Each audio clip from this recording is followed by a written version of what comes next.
When COVID-19 hit, the world went into shock. Virtually no one was prepared for the dramatic shift in every aspect of their lives that was about to come cascading down upon them and all of us. Well, not everyone.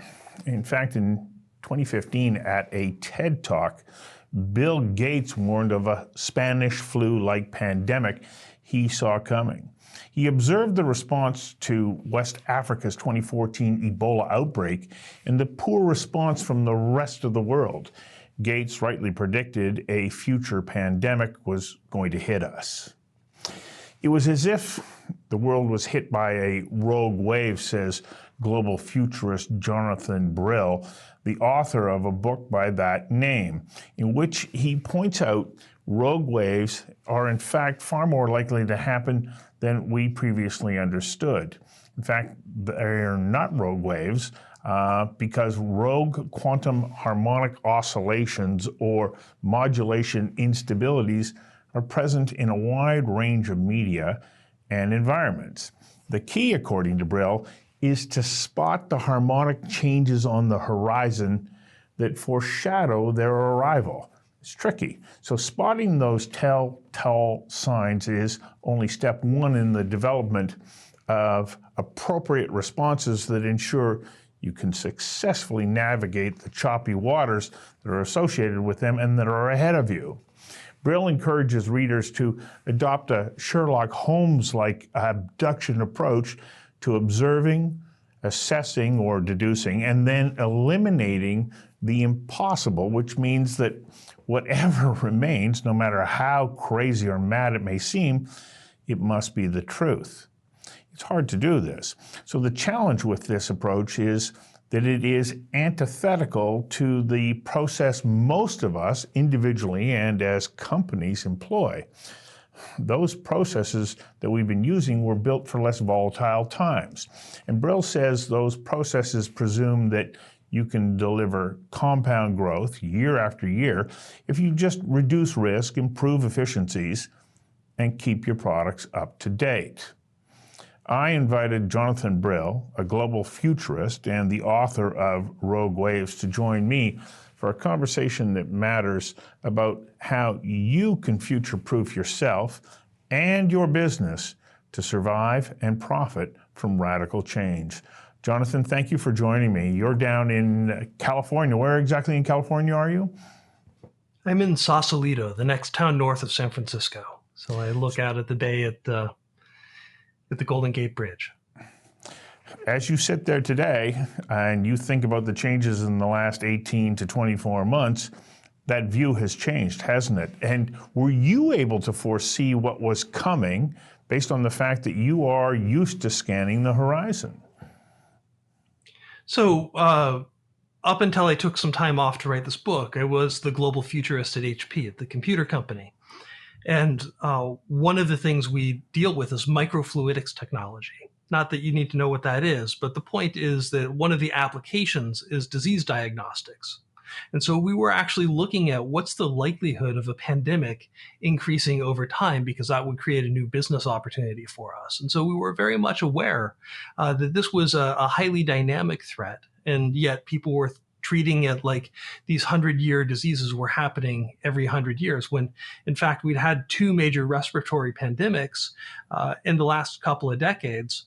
And the things that had made it possible to contain them before had changed. We'd had an explosion of people traveling around the world out of Asia between 2012 and 2019. The number of people traveling tourists traveling out of China increased 10 times.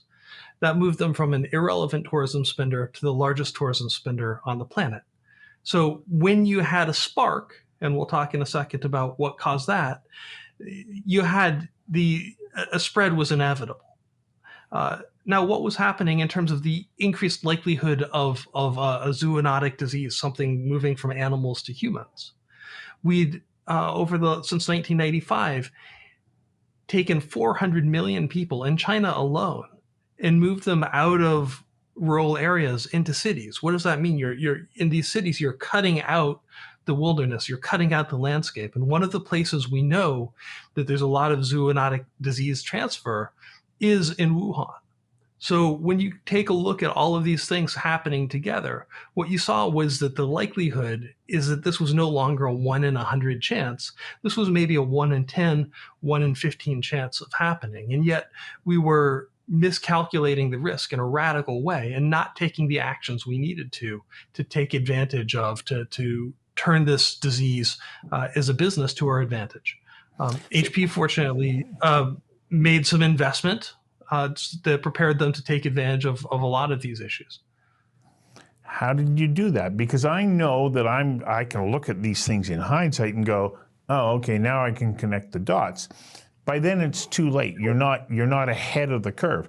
So how do you, like, what is it that the process that you go through to start to identify a trend that you go, this is on an intersection with where I'm at and where my organization or even my family is going? What are these things that keep your mind open to being able to bring in that information and make appropriate decisions? I think about it slightly differently. These rogue waves, and let's just define that for a second. A rogue wave is an unmanageable sudden shift that's the result of the overlap of individually manageable changes in a certain time. And take a look at these demographic, people moving around, technological shifts, and economic shifts, people traveling more. Those were each individually manageable, but when they collided, they became unmanageable. You can't prepare for every rogue wave. You can certainly try and be more aware, but what you really want to do is take a look at the 4 major buckets of risk that we all face as individuals, as businesses. We have financial risk, we have operational risk, we have external risk, and we have strategic risk. And what we do typically as companies is we look at those financial and operational issues, but the reality is 3/4 of the time, sustained decreases in firm value are the result of those external and strategic risks, changes in the external environment and sudden changes in demand that we weren't prepared for. And so what we want to do is start to take a look at our organizations and say, okay, well, what combinations of those 4 things, what I call the 4 foes, financial, operational, external, and strategic, are issues for me? And then you want to say, okay, well, let's take a look at our, where do we need to innovate to increase our resilience? And then we want to take a look at our customers and do the same thing and say, okay, well, how can we provide value? Because we know that there are going to be issues where they aren't ready, and provide significant outsized value to our customers by having products ready to go when they need them. Okay, I hear you say all of that, and I also hear myself thinking, okay, how do I do that? Because there's a tremendous number of unknowns, because I can look at future intersections of, if this happens, it goes here, if that happens, it goes there. It creates a tremendous amount of uncertainty. And as you point out in your book, that's antithetical to the processes that so many businesses have used for their future planning. They don't want to hear uncertainty. They'd rather, I like that line that you have in there, they'd rather be wrong than uncertain. And what is it about the mindset that makes us do that and therefore set us up to miss what's coming at us? So for most of my professional career, and I suspect most of our audiences here, the world has been getting more stable over the last 40 years. It's been, we've had greater trade harmonization, we've had technology that removes friction, all of these things decrease global tension. And so we've built an optimization mindset in our businesses, right? That we grow by becoming more efficient. And that's always important. But if you take a look at the indicators of the next decade, what you see is that we're becoming more volatile, that we're going to have more rogue wave types of situations happening over the coming decade. And that means that we need to think differently. And instead of trying to avoid being overwhelmed, start to expect that it will happen and ask, what happens next? How do we move that from a threat to a situation where we're more resilient than our competitors. And while they're trying to bail out their boats from being capsized, we're continuing to move forward. We're continuing to take market share. And it turns out that companies that take this approach, they tend to do about 46% better over time, according to a 15-year study by McKinsey that came out a couple of weeks ago. And so we have an assumption about quarterly performance, and we certainly incentivize quarterly performance, but it looks like the companies that look a little farther and think about, okay, well, what's the impact of that cost cutting this quarter? They tend to do substantially better over time. A good example is Toyota over the past year. So these are the guys who really invented lean manufacturing. They removed all of the meat, all of the fat out of their supply chains, and really pushed forward the idea of just-in-time manufacturing.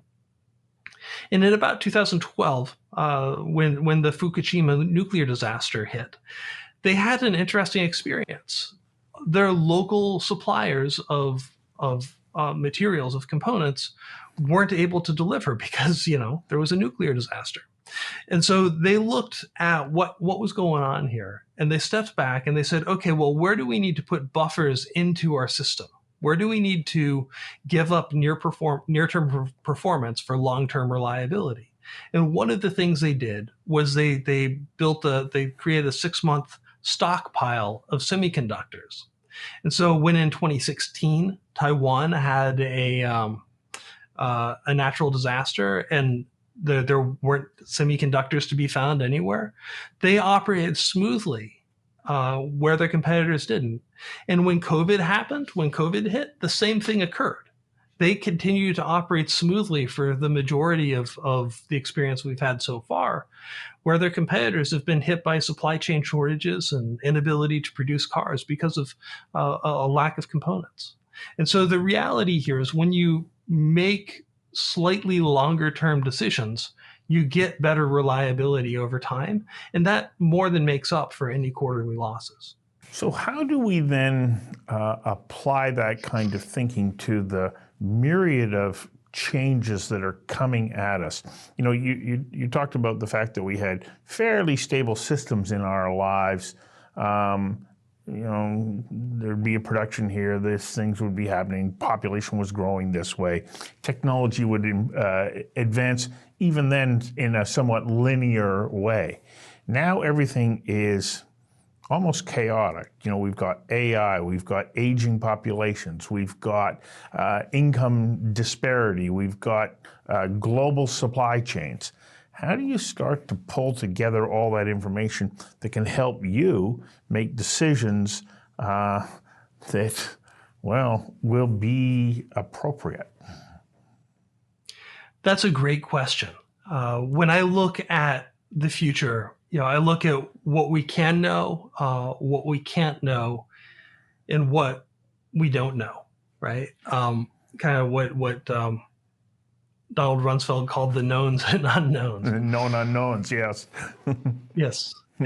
And in the book, when I was at HP, we did about $15 million of research over a number of years to figure out what we can know, what are the trackable changes over the next decade.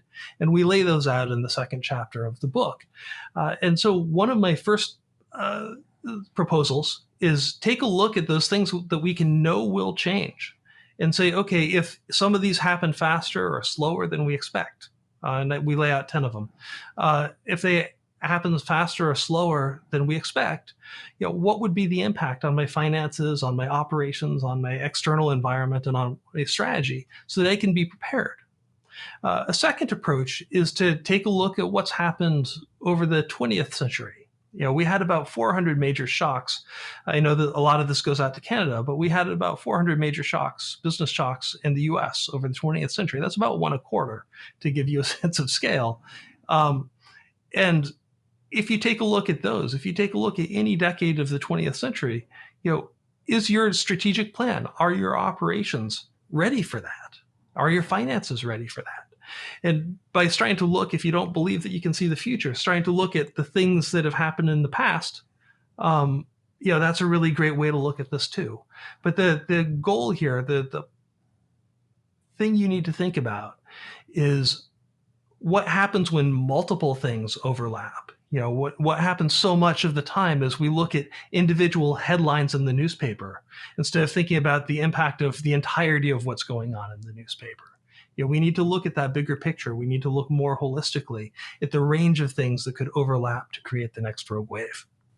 When you mentioned that, of course, in your book, and I was thinking about it, there's a great line from former U.S. President Bill Clinton. He said, "Don't read the headlines, follow the trend lines." And I think that it's a really important aspect. But one of the other things that you touch on is resilience. Are you familiar with Nassim Nicholas Taleb's book, Anti-Fragile? I am, yeah. And so when I read that book, I went, oh my gosh.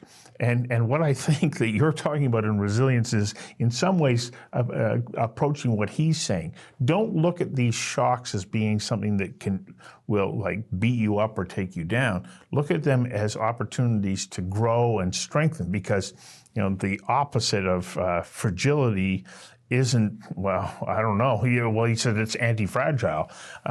You take on this challenge, but you grow and you get stronger. How important is it that you have that kind of mindset as we now start to navigate a world that's probably going to have less and less certainty than what, as you mentioned earlier, we're used to in our lifetimes?